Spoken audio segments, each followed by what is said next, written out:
വടക്കേ മലബാറിൽ ബ്രിട്ടീഷുകാരുടെ ശക്തി കേന്ദ്രമാണ് ഈ തലശ്ശേരി കോട്ട.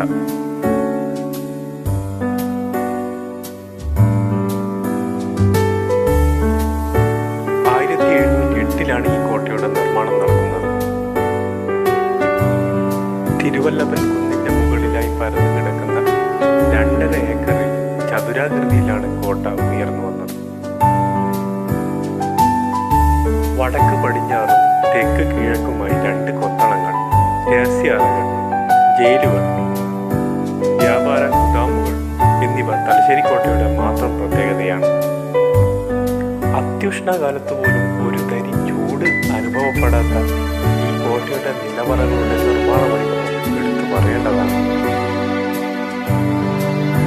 ബ്രിട്ടീഷുകാരുടെ അഥവാ പണം അച്ചടിക്കുന്ന ശാല ഇവിടെ ഉണ്ടായിരുന്നു. തുടക്കത്തിൽ കച്ചവട കേന്ദ്രമായി, പിന്നീട് സൈനിക കേന്ദ്രമായി, ഒടുവിൽ കാരാഗൃഹമായി ഈ കോട്ട മാറി.